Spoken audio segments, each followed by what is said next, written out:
Hello, my friends. Welcome back to the library. Today, I got a new microphone and I wanted to try it out, and hopefully, the audio quality is good.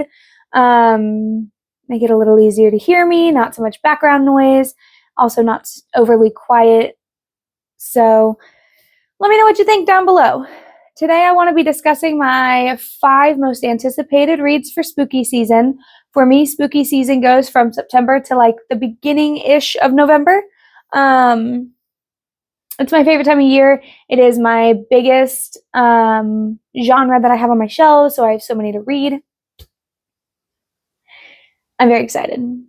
I have already planned a scary movie marathon with one of my coworkers, and I want to watch the entire Conjuring franchise in the order in which they're supposed to be watched, not necessarily publication order. My son is starting to get into scary movies, so he'll watch Coraline and The Nightmare Before Christmas with me, and so I'm very excited. It's my favorite time of year. As always, sorry for the ramble. As always, I want to start with what I'm currently reading. I am starting A Court of Mist and Fury. I finished ACOTAR. Thoughts on that in the end of the month video. For book club this month, we have chosen Divergent by Veronica Roth. I love dystopian, but when this came out, I was more focused on like the Uglies series and Harry Potter and the Hunger Games. I never read Divergent, and I am thoroughly enjoying myself. My friend loaned this to me. She has the other 3, Insurgent and Allegiance, and I plan on reading both of those, as well as potentially finishing the ACOTAR series this month. So these 5 books here are more going to be for October to November. There are many, many more books I want to read for spooky season. However, I like to be able to draw from I have a tin that has all my TBR slips in it. It has every one of these titles minus the Stephen King shelf in there. My friends from work also recommend books for me, and also any books that family members or friends see that they gift me. So I like to leave some space where I can do that. I typically read anywhere from 4 to 7 books a month, depending on the time and how thick the books are. Anyways, getting right into today's video, because I've rambled long enough, I am very excited for these books for a multitude of reasons. I feel like they're going to not only be scary or give me that feeling of dread, but some of these are going to be more claustrophobic. Some of these are going to remind me of one of my favorite scary movies. So many reasons why I am excited to read these. Starting off the top of the list is The Fisherman by John Langan. This is about 2 widowers who meet and find solace in each other's company. They go fishing and they share their deepest sorrows and they relive their tragedies, and they're just trying to figure out how to move on from it. And one day they hear of these rumors and superstitions about this Dutchman's Creek that flows out to the Ashokan River. Wow. Sorry. Ashokan River. And the healing properties it has, and the getting what you want properties. And the 2 gentlemen just kind of brush it off. They don't really think anything of it until they can't think of anything but it. They decide to make a trip there and realize that they may have more to lose for trying to get what they truly desire, and they don't know if they're ready to face that yet. So I'm very excited. This sounds very promising.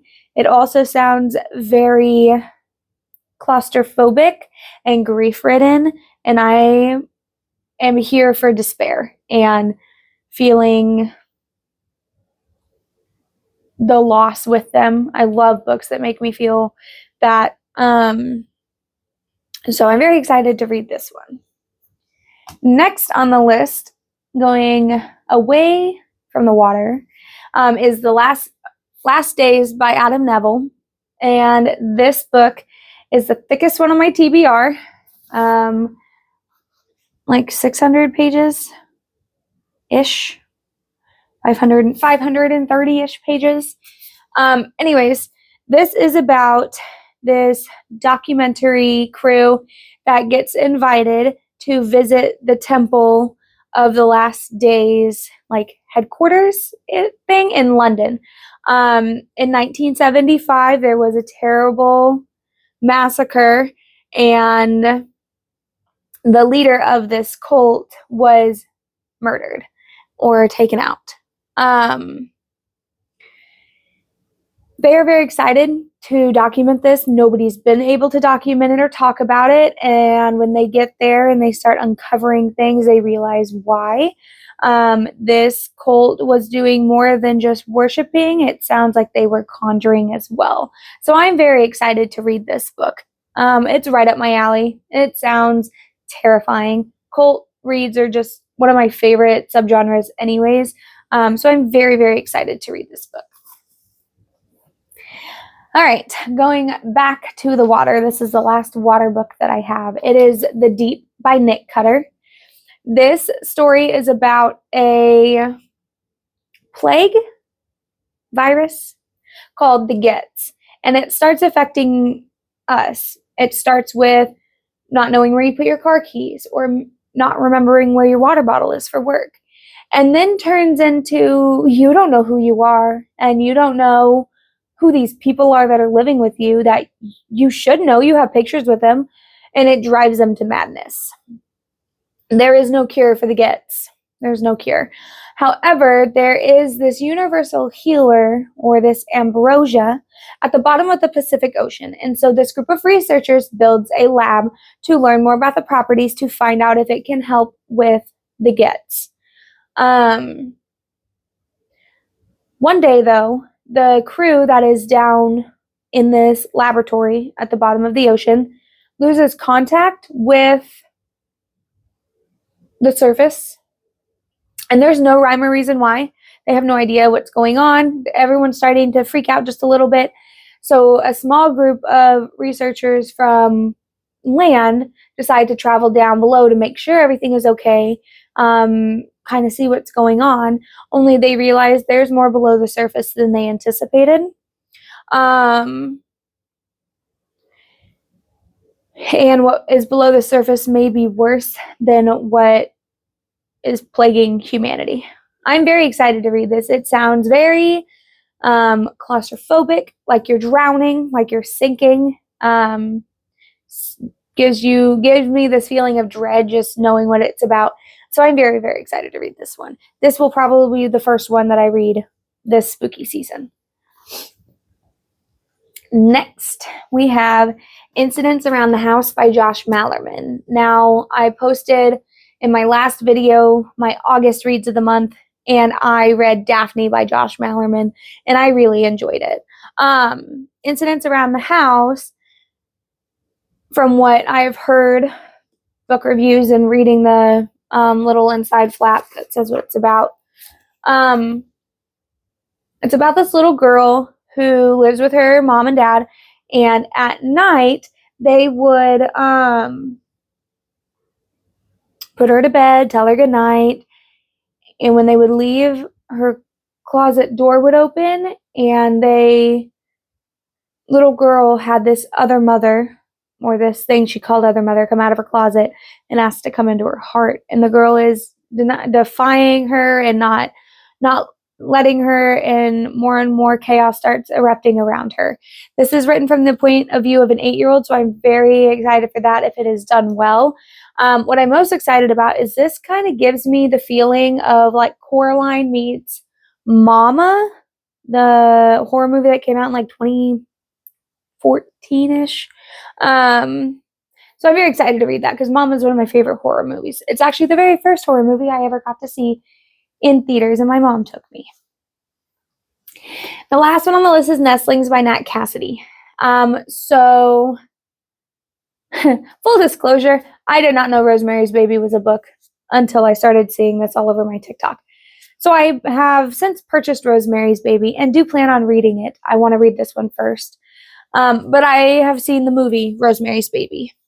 This is about a couple that are dealing with the repercussions of a very difficult birth of their newborn, as well as postpartum issues that the wife has been having. So they decide to move to try to get away and to start over. And they feel like the luckiest people in the world because they found this very nice apartment for extremely cheap and very affordable. They move in though and realize the neighbors are kind of weird. And they start noticing these little like needle like puncture wounds on their baby. The husband kind of just brushes it off, but the wife isn't fully convinced. So it says that harnessing the creepy paranoia of Rosemary's Baby with the urban horror of Salem's Lot. And I am very, very excited for that because I love Salem's Lot. And I loved Rosemary's Baby, the movie. I do plan on reading the book. So these are my 5 books that I'm very excited to get to this spooky season. Like I said, there may be other ones, but for now, these are the 5 that are on that list. If you have any recommendations, please put those down below. And if you've read any of these books and would like to share your thoughts without spoilers, I would really like that too. If you enjoyed this video, please like and subscribe, and I will see you guys next week. I am also going to try to change my upload schedule just a little bit. I'm going to start doing Thursdays and Saturdays, just so I can be able to share my thoughts and feelings on books more often than just a week. So I will see you guys later. Bye.